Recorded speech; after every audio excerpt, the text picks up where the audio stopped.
And I just turned around and I hauled ass out of there. I was done. I wasn't dealing with that. The hypocrisy of the cult is one of the things that turned me away the quickest. When I turned my headlights on, it turned and looked at us, and one of the things I remember the most were the eyes were glowing red. I see an orb of light. It is just circling these steps like it is waiting for me. And he begins to tell them that he saw a UFO. They're basically like, what are you talking about? That's 7 foot up on a tree, peeking around it. And that's where I saw the top of the muzzle, nose, and the eyes. As soon as I made eye contact with this thing, it felt like death. Welcome back to Tinfoil Tells. I'm your host, Brandon Wright. Tonight's episode, we're going to be joined by Kari. Kari is a senior at ASU. She's majoring in mass communication and journalism. She's working on a project that involved the cover-up of UFOs throughout the presidencies.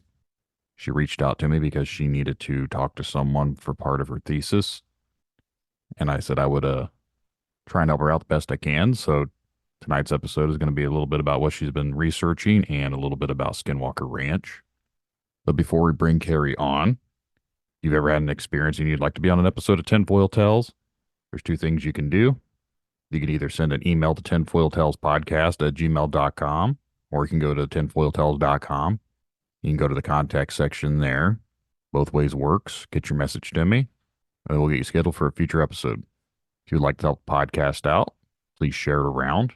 Word of mouth is the best way to get the podcast to new listeners. For every new listener, there's a potential new guest, so make sure to keep sharing it. You can also help by leaving a 5-star rating and review wherever you listen to Tinfoil Tells. All it takes is one little click and helps me out in the long run. Helps make the podcast more discoverable for people out there to find it. If you'd also like to help the podcast, you can join the Patreon. There's a free membership, or there's the paid tier, which is only $1.99 a month, so less than $2. You get access to ad-free content, early access to all of the episodes. You get access to Crinkled Conspiracies, the new podcast that I'm doing exclusively on the Patreon. Or if you listen on Spreaker, you can support the podcast on Spreaker for $2 and get access to Crinkled Conspiracies as well. Make sure to follow on all social medias, Facebook, Instagram, X. Find Brandon Tinfoil Tells on Facebook. You can communicate with me that way. There is a merch store now available, so you can get some t-shirts, some stickers, whatever Tinfoil Tells related gear you'd like. It should be available on there. I will be appearing at 4 different events this upcoming fall. The first is Bigfoot and Brews and Spirits 2, September 14th in Dowagiac, Michigan at the Sister Lakes Brewing Company. I'll be at the first annual Bigfoot Conference, September 27th and 28th down in Nashville, Indiana. I'll also be appearing and speaking at Peru Unity 6 on October 19th at the Miami County 4-H Fairgrounds here in Indiana. And last but not least, I'll be speaking and having a vendor booth set up at the Crawfordsville Paranormal Convention on October 26th in Crawfordsville, Indiana. You can find more information about all that in the show notes. The 2 Bigfoot conventions, they both require tickets. You can get tickets by clicking the link in the show notes. I think now we're going to go ahead and bring Kari on. I hope our conversation helps her with her grades, and I hope you guys enjoy the conversation. So sit back, relax, and enjoy the show. I'd like to take the time to welcome my guest tonight, Kari. Thanks for coming on here and talking to me. Hi, thank you. How are you doing tonight? I'm doing pretty good. It's getting pretty late out here, but hanging in there. This is my usual recording time. I have 4 children who are still upstairs awake, so Oh my they're gosh. they're usually in bed at this point, but they're still up there beating around, so that's why I do the 9 o'clock. So it's a little bit quieter here. Eventually, I won't be in the house. I'll be out in hopefully a studio at some point, so I don't have to worry about it. But Right. Well, here's to hoping my fur children don't disrupt us at any point in time. that happens around here too. Sometimes the dog will start barking at something. Like, But why are you barking? I'm sure they saw a leaf blow or something. Probably. Well, would you like to let the audience know a little bit about yourself? All right. I am a student at ASU in the Walter Cronkite School of Mass Communication and Journalism. I just got done doing my thesis project that was about the cover up and conspiracy through the presidential administrations, starting with Truman and the Roswell incident. I think it's really important to know that I am a true believer of the non-human and extraterrestrial phenomenon. I believe that in an ever-expanding universe containing countless of billions of planets, among other astronomical bodies, with scientific evidence pointing to the potential of other life, even on our own planet that we can't comprehend yet, and with unexplainable phenomenon experienced by people daily in the skies, in the oceans, and even in their own backyard, I think it's kind of just a little uninformed to not at least acknowledge the potential that humankind may not be the only intelligent life to ever exist throughout the galaxy. I definitely believe there's something out there, and I don't know if it's from space. I could be on the complete woo side over here and say there's interdimensionals as well. And I'm on that woo-woo side. It's all right. but I believe that there's definitely other higher intelligent beings somewhere. I don't know if they're coming, like I said, through the vibrations, coming through frequencies into our world, or if they're coming through trillions and billions of miles of space, which seems kind of ridiculous when you think about it. But there's a But what if whole, it's both of those things? What if it it's could be a not one or mixture of the other? everything. Yeah. Yeah. I think it's all connected one way or the other, though. Like, even when it comes to spiritual stuff, and like even when you have your cryptids and you have all the other weird stuff, I think it's somehow all interconnected. So I don't I know. absolutely agree with you on that. There's no way that it's not. There's a lot of instances that go on, and there's a lot of similarities that go on. And at the end of the day, there's too much strange stuff going on to just say that it's all separate. I think somehow they're all intertwined one way or the other. Some people say they're all demons. I don't necessarily agree with that. A lot of people think they're higher intelligent beings from a different wavelength. That's a possibility too. Like I said, I don't know anything, so I'm not saying like one way or the other. I just personally, I my opinion is I think it's somehow all connected. I think that all of those things are each a small part of one giant reality that none of us can comprehend at this point in time. Yeah, that's when I start to think about things too much, I honestly start to believe that we're all in like a simulation. And I don't want to say it's like the Matrix, but there's But just so, it kind of feels a little bit like that sometimes, you know? yeah, especially when you dive into a lot of these weird conspiracies, when you start to go into different topics or whatever, it does seem like we're all literally living here and we have no control over anything. And it's basically like we're programmed to be here. And Agreed. all the stuff that's coming in and out is from a different level that we can't see. So it's like if you look at Super Mario Brothers, you're on level 3. Well, these are up here on level 4. Right, Yeah. right. You got to get through our level just to get to the next level. But what is that next level? That's the higher intelligent beings that we can't see all the time. Exactly. But like, how do we get there? Through the astral plane. You leave your body, you leave your consciousness or whatever leaves your body, and then basically you're going traveling through what they call the fabric of space and time. Again, some people's inner monologue, which I found out recently that people, some don't have that, which I think is kind of strange, but, and people say your soul, your conscious, I think it's all one and the same too, but that is what travels into these other worlds, so these other realms, these other realities. So again, like I said, when you think about it, it almost does seem very simulation-y. Going back to your maybe it's like different frequencies. What do you think about the solar flares, the frequency of the solar flares messing with the geomagnets of the earth, making these phenomenon more frequent and more visible? I've never done a lot of research into it. I would assume that if that is a possibility, that it would make sense. But to be honest, I don't have an opinion one way or the other because I've never really looked at it. But the the thing that has always piqued my interest, though, has been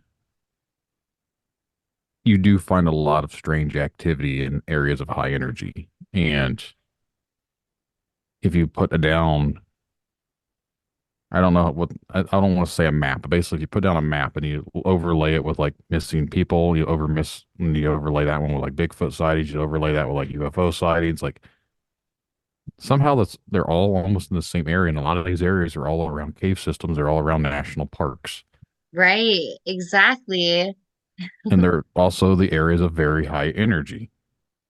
So it's like, what's going on in these high energy areas? It's attracting all these strange sightings. These people disappear. You see all sorts of weird stuff out there. So clearly, there's something going on in these areas.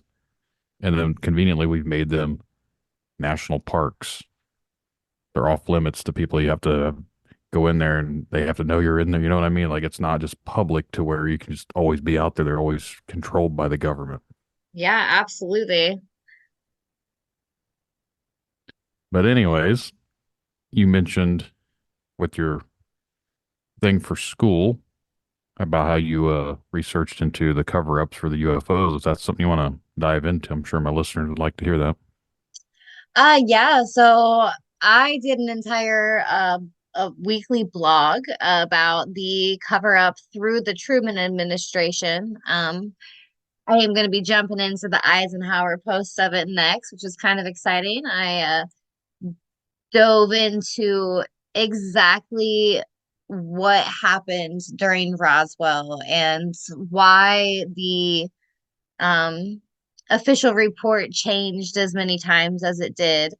It's really interesting to think about the fact that you can't just think about one event when it comes to things like this, because it's not just about Roswell.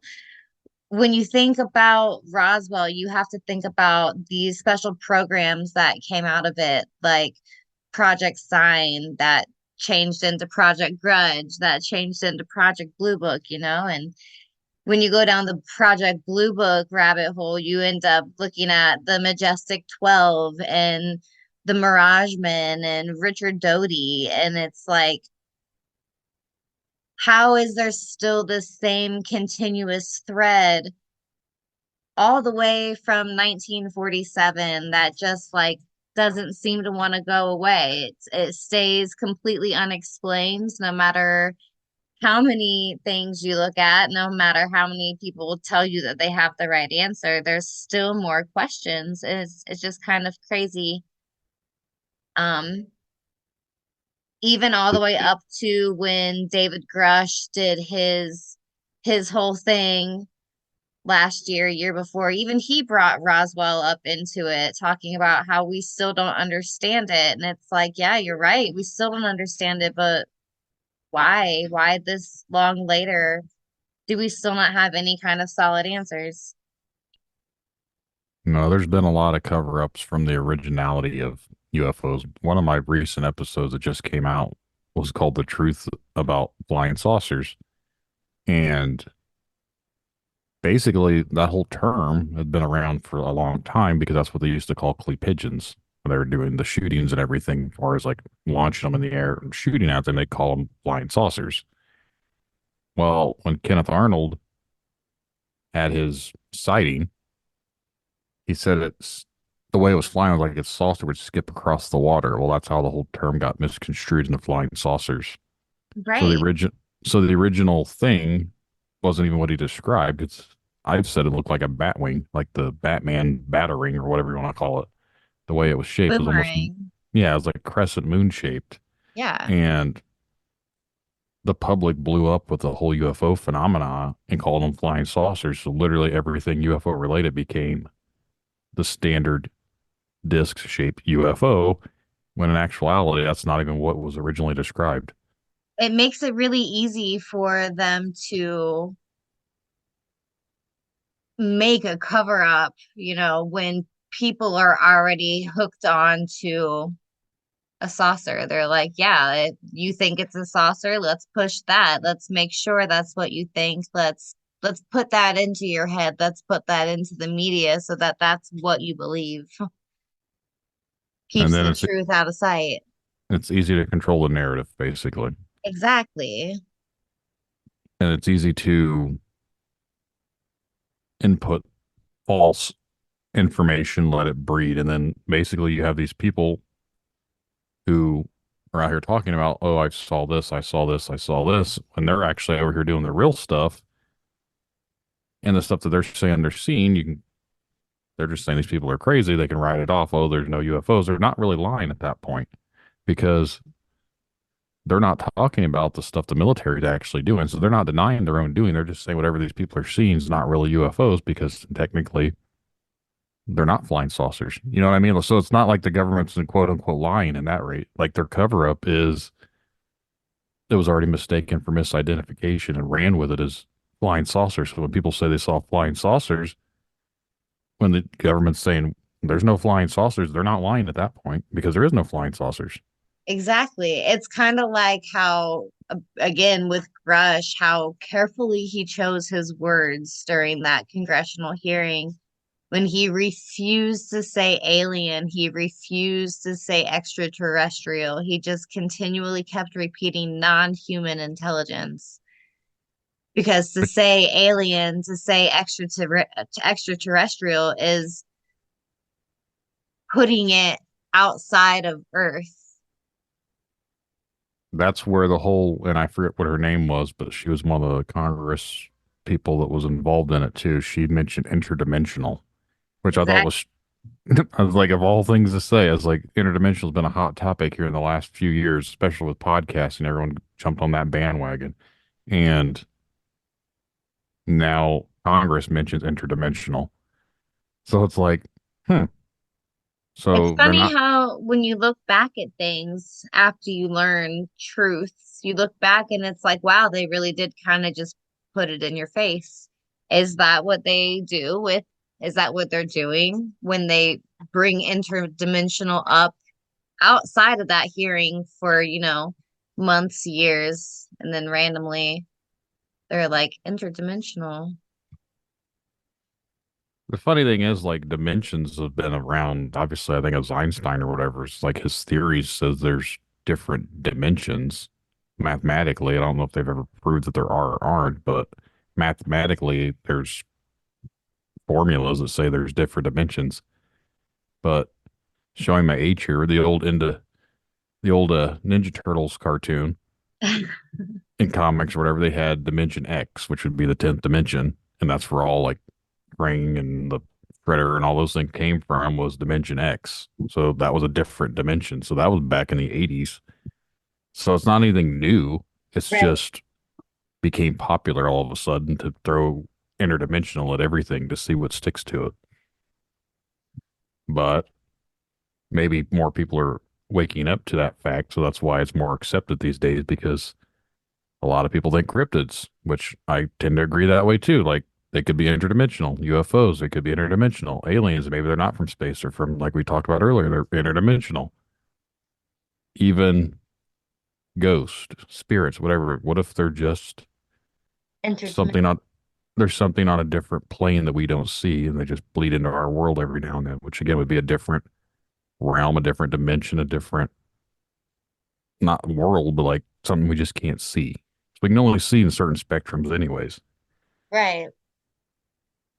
So what if all the weird stuff that people are seeing has actually always been around? We just can't see it with the naked eye.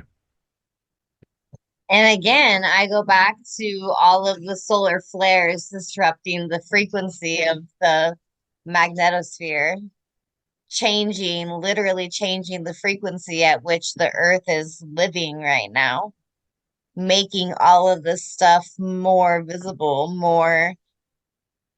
making us more aware of its presence. Mm-hmm.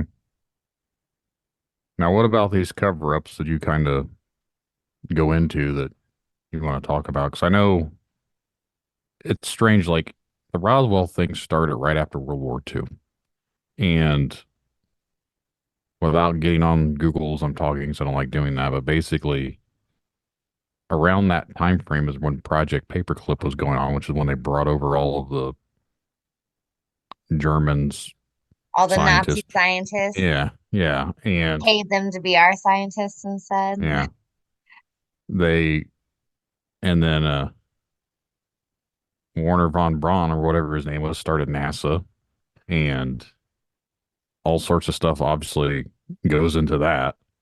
But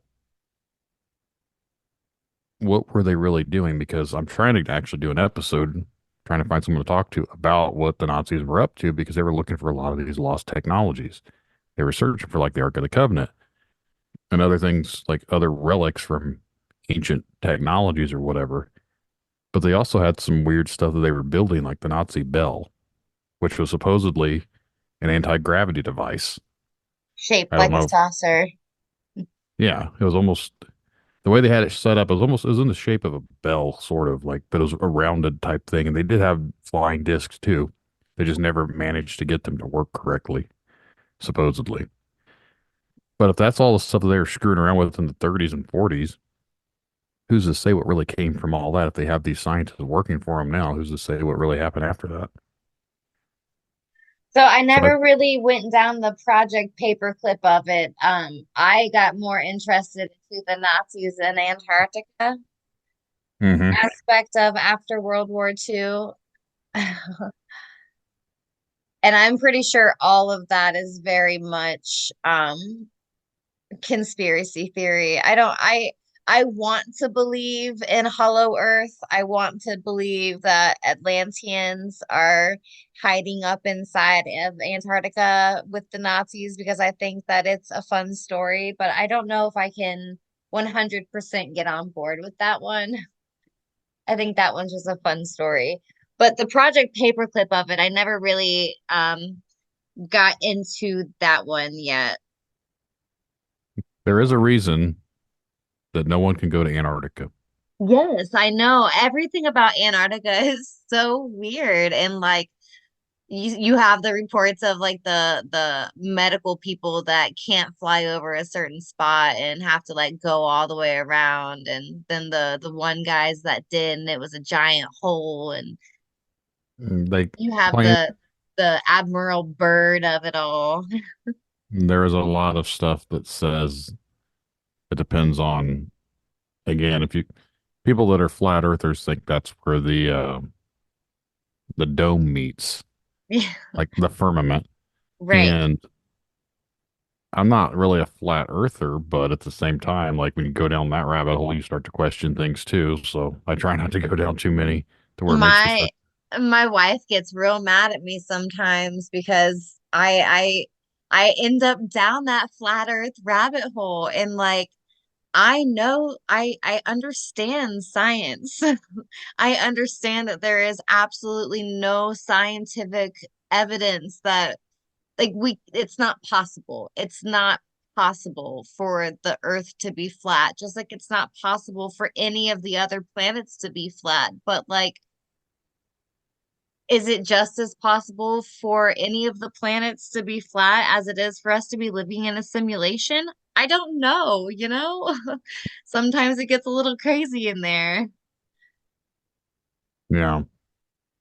My biggest thing with flat earth is when no matter where you're flying, and people have talked to pilots and everything, pilots won't admit to it now, but like they do when they're not. They claim that they don't ever see a curvature. If you're flying in space and you do the mathematics for that, theoretically, like if you can look across so many miles away, there's supposed to be so much amount of curvature for it. And a lot of the times you can still see things because I mentioned this on a previous episode. If I'm up in Michigan City on the lake, Lake Michigan, I can see Chicago over in the distance. But if you do the math, you shouldn't see a lot of this stuff because of the curvature, because you're still like a good 60 something miles from there. So if you do the math of how the curve would go, most of that wouldn't be visible, but it still is. And they claim, well, it's because the light's reflecting through the atmosphere and you're still seeing. I was like, that just sounds more like bullshit to me, but that's just, it doesn't make sense. And I'm not saying it's wrong, but I'm just saying the explanations seem stupid to the way it's like, I'm not saying it's wrong, but like it just doesn't seem right. You know what I mean? It, yeah, I do. It just seems a little off. Like you're on to the right idea with it, but there's just something that doesn't quite line up. The atmosphere and the light and everything's reflecting, and so basically it's going around a curve. So you're Right. seeing everything straight, but if you go around a corner or a bend or whatever, you're basically saying you're seeing around it like a corner. That doesn't make any sense to me. Like I don't know. Exactly. It makes my brain hurt. That's why I try and stay away from the whole flat Earth thing. But if you believe in flat Earth, you believe in the firmament, you believe in everything else, you may as well just say we're in a simulation because that's literally what it sounds like. Right. But I But mean, then you also have the whole like as above, so below coming through in like every single theology, look back at the ancient Egyptians and the pyramids, like you've got the as above, so below in there everywhere, and it's still so like relevant in today's world. So like again with the flat earth and the firmament, the I don't know, it's weirdness. It's all very weird. yeah, it's a whole lot of questions. Like I said, the more you dive into things, the more questions you have. Like I started this to talk to people and look into things, and I have more questions now than I ever did. That's literally that was the end of my thesis defense was that it doesn't matter how many questions or how many answers I get, every single answer just comes with an entire plethora of more questions. Like there is no answer. Your Yeah. answer is just more questions, always. Yeah, no matter what you dive into or what you look into, you're always gonna be left with a question. The reason I do this podcast is because I had a weird experience and I wanted to try and see if I could figure out answers. And 17 years later and doing this podcast for 2 years now, I have more questions about stuff than I ever did. Sounds about right. It was about a year and a half of researching Roswell, and I'm still just stumped. Yeah. Roswell to me, I don't quite understand the point of what that cover up, what really was, because why did they instantly go off and say they had a flying saucer, which again, that was a term that was already being pressed by the media over Kenneth Arnold, who literally never said it was a flying saucer. And then the next day, I think the Army retracts that statement. Yeah. How did the first statement even make it out? You know what I mean? Like that photo of Jesse Marcel holding up the So stuff, which it I did think look that's balloonish. yeah, yeah. So I think that first statement managed to make its way out because someone jumped the gun.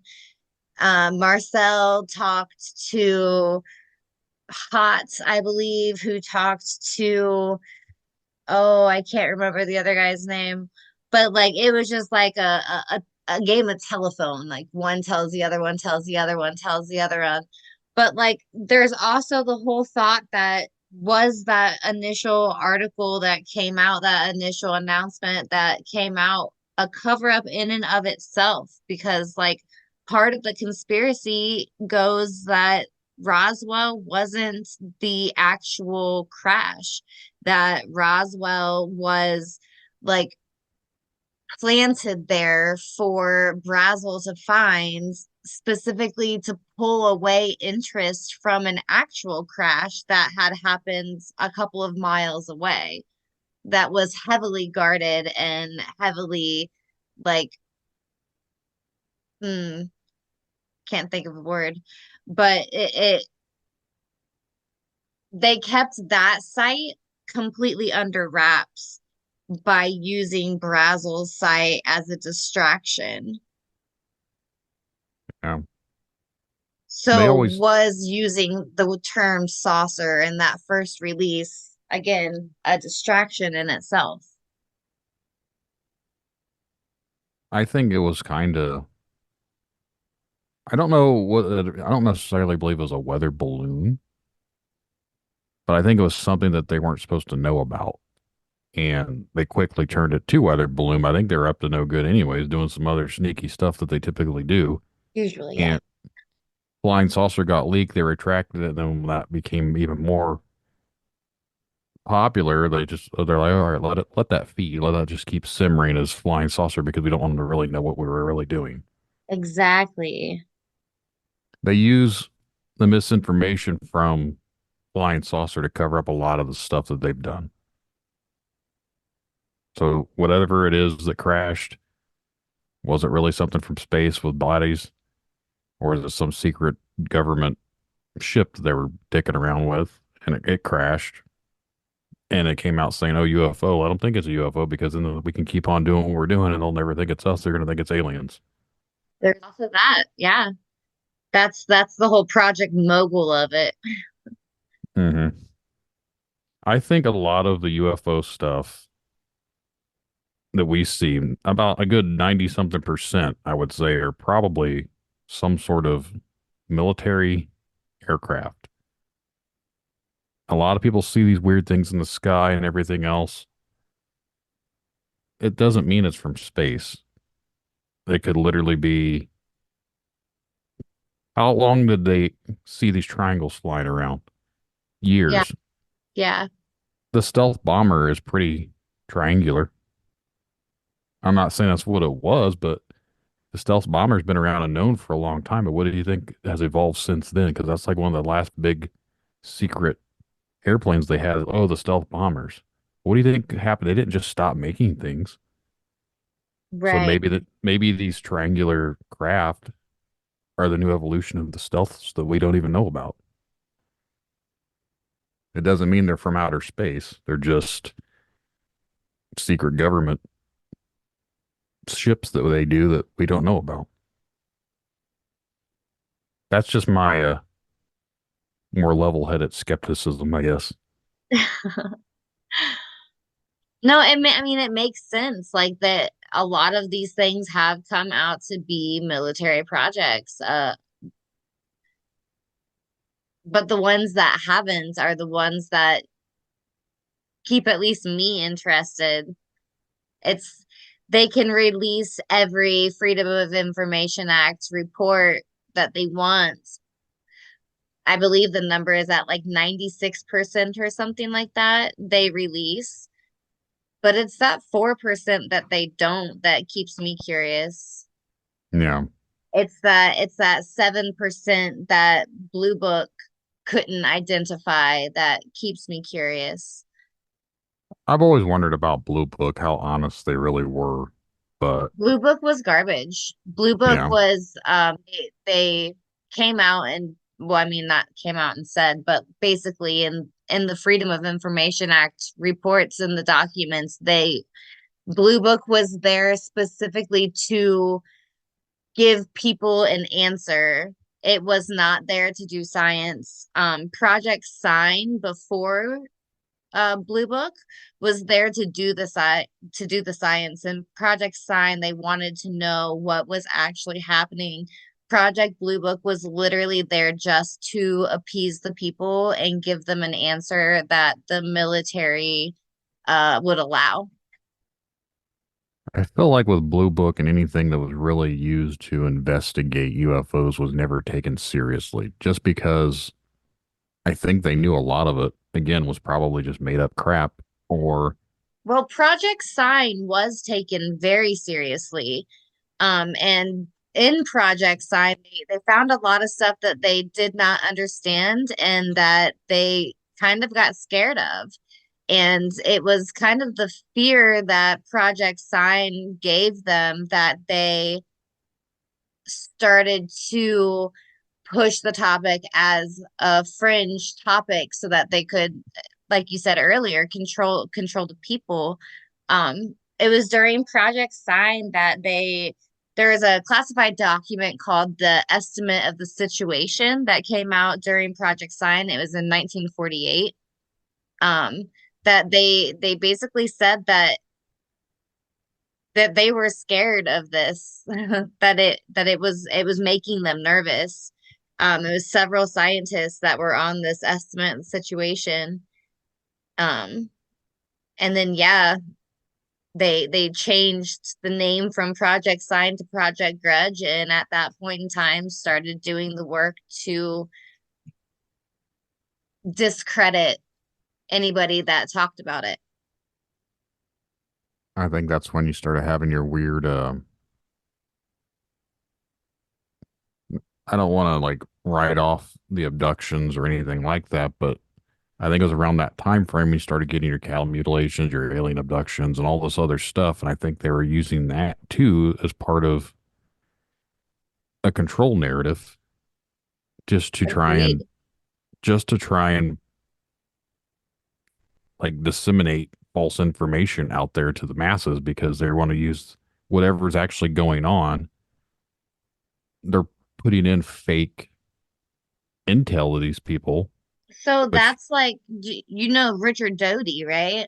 yeah, Richard is Doty, the basically Mirageman. Yeah, I mean that's basically what you're talking about there is, I mean, he went to people and he would take these people that had experienced something, who thought they had experienced something, you know, and he would tell them that not only did they experience that, but here's the true story. And then these people would go and tell their friends, you know, Men in Black showed up at my house and they told me that not only is this real, but all of this is real too, making them sound even crazier than people already thought they were to begin with.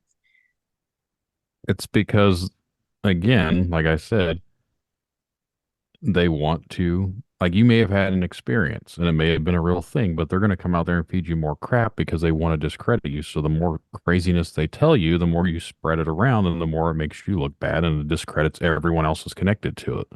Exactly. That's kind of what, like I said, that episode talked about was like the whole like Paul Benowitz and how they basically used him to spread misinformation because he believed everything that he was being told. He thought he was communicating with aliens, but it was actually the NSA that was communicating with him just to feed him false information to keep Right. spreading it amongst the UFO communities. Right. So that's why I feel like today that stuff goes on too, because I still think that's what they do. I don't think there's 100% honesty. And again, they're never going to be because they feel like we can't handle the truth about a lot of things. And, sometimes I don't think we need to know everything. But at the same time, it's if there's other intelligent beings out there, why are they hiding it? Like, I don't, that's where I've always come back to is if there's other things out there and they know about it, why do they keep the big secret? What is the point of keeping it a secret unless it's, again, being able to be weaponized to make money off of it? Exactly. That's why. It's It's all about money. all about But, money and weapons. which again, that's another rabbit hole that I don't want to dive into in this episode. But Yeah. you want to talk a little bit about Skinwalker Ranch? Yeah, yeah, absolutely. I Um, know a little bit about it, but if you want to talk about it here, we can dive into it. Skinwalker Ranch is kind of where my thesis project had first started. It was my first idea was to do a deep dive of what happens there. It kind of merged into my conspiracy thing when I learned about the whole Bigelow of it. Um, but yeah, I have been incredibly just like obsessed with what's happening there since I saw the show. I've only watched a few episodes of it, but I struggle watching anything on television like that because when it's on History Channel or anything, I feel like it is so staged Yeah. and it's hard to take serious. I watched the show The Hunt for the Skinwalker. I think it was on Amazon. I don't really remember a whole lot about it. I watched it when it came out. But that whole area, there's been a lot of stuff that's went on. There's been a lot of weird sightings that happened out there. I know they've seen all sorts of weird cryptids and they've had crop circles, they've had alien stuff, globes, they've had haunted stuff like and as I talked about a little bit ago, I just had an episode about the 33rd parallel and there's a lot of high strangeness activities that run along that parallel, a lot of weird stuff that's happened all across the world throughout history has happened on that parallel, and Skinwalker Ranch is just on the outskirts of that parallel. So who's to say that some of that's not part of what goes on there is because of where it's located. That parallel seems to have a lot of high energy attracted to it. Like there's a lot of UFO sightings through there. There's a lot of major cities on that, and a lot of big tragedies happen on that parallel. So when it comes to Skinwalker Ranch, maybe it's because of where it's at. There, maybe there's like a natural vortex somewhere, something that's the energies are coming from that's causing all these weird things to happen. And again, that's like I go back to the frequency that the earth resonates at, right? Is Mm-hmm. it different at that 33rd parallel? Is that why things happen at that 33rd parallel? Because it is somehow a different frequency. I read that in that 33rd parallel around most of the world there's a line of quartz that goes through the entire thing. So is that line of quartz vibrating at a different frequency, making all of this stuff be more visible? Yeah, And that's in addition to that, I'm also an astrology nerd. I've been taking a course in that outside of my school classes for the last year. And I found it really interesting that also on that 33rd parallel, on the other side of the globe, is where the Hellenistic astrology first began. It's where the whole concept was originally created way, way, way, way, way back. hmm, I didn't hear about that one.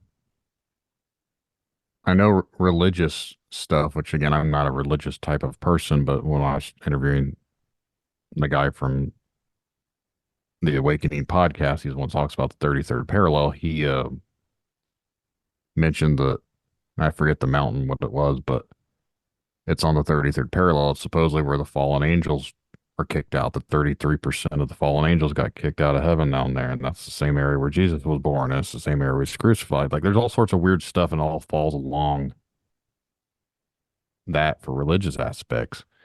And there's a lot of different things that have happened on that parallel too. Like I said, like just so happens to be where we dropped nuclear bombs on Japan happens to be there. Hollywood is there. Dallas is there where Kennedy was assassinated. I'm pretty sure it runs through somewhere in Alabama or wherever that it's not NASA, but there was another headquarters where NASA kind of used to be involved in that area.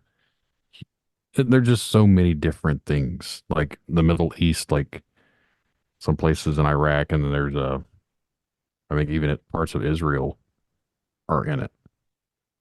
It's just very strange when you follow that parallel around. You see all the major things that it connects to.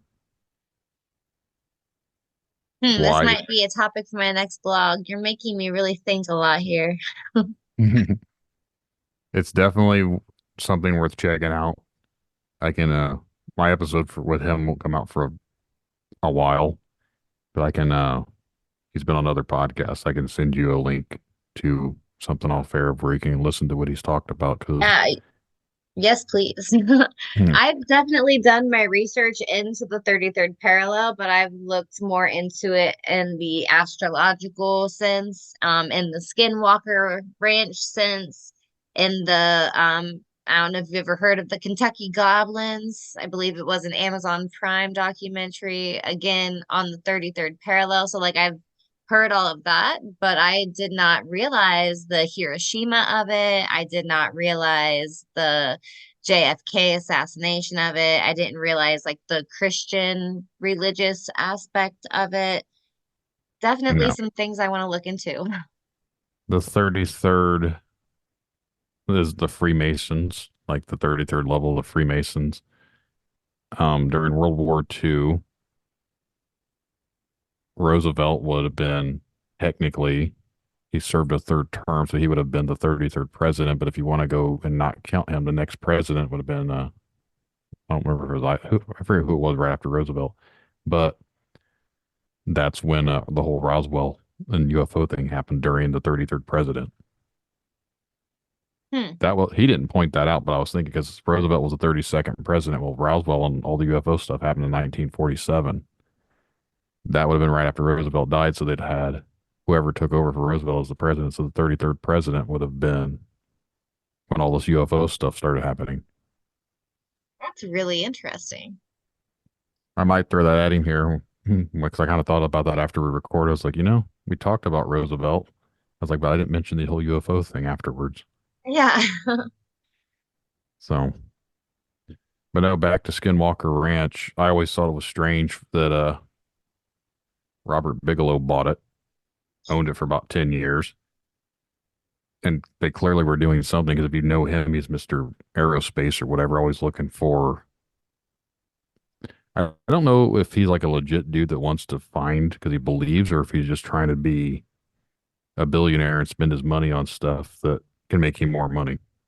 That's a really good question. I know that Brandon Fugel, who owns it now, says that he was absolutely a skeptic. He bought the ranch and started doing research on it to prove that it was all fake, that there was nothing actually there. But being on the property and doing the research has changed his mind, has changed his perspective. Hmm. I don't really know a whole lot about Brandon Fugel. Like I said, I've only seen a couple of those episodes. I haven't really watched anything about it.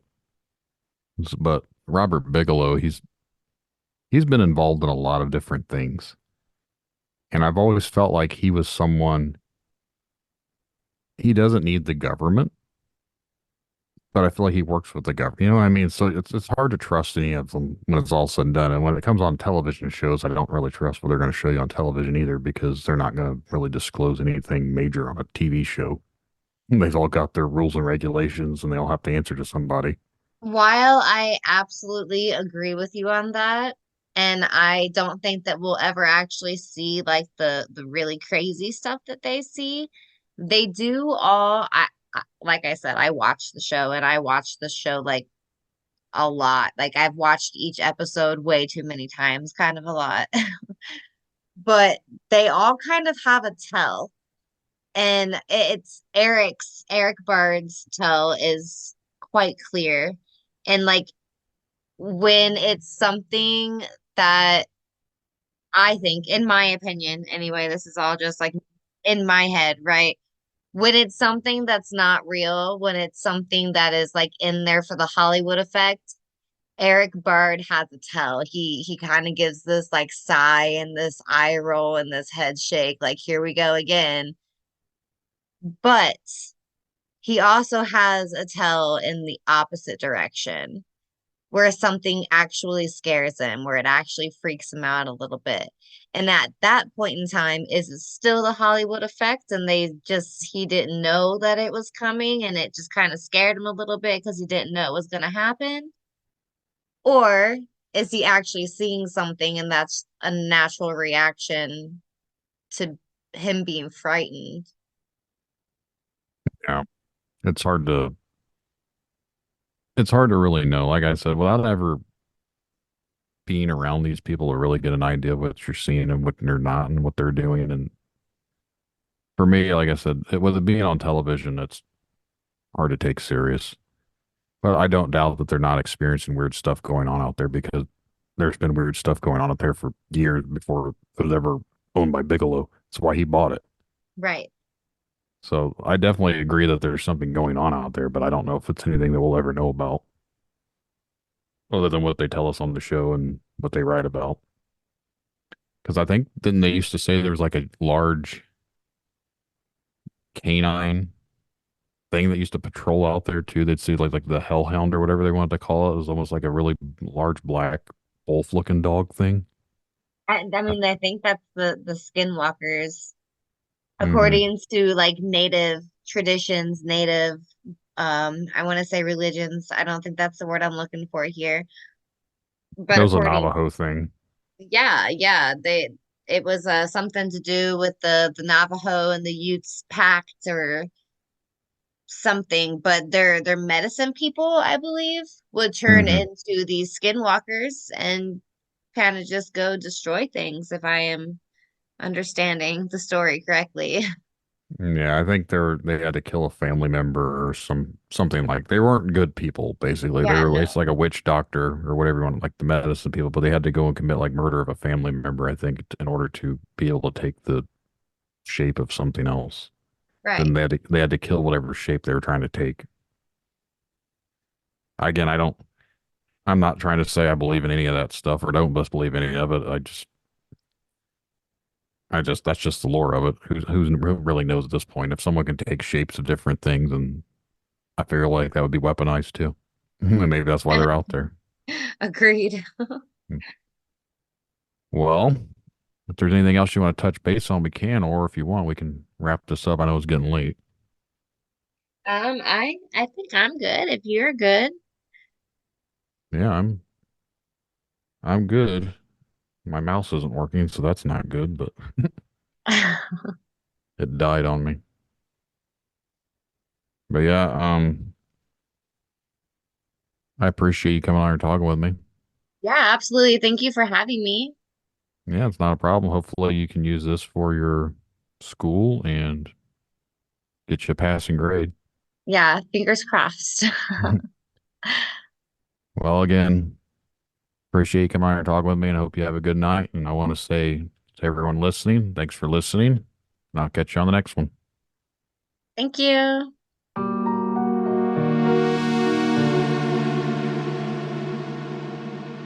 Remember, the truth lies in the stories we share, the connections we make. Stay curious, stay open minded.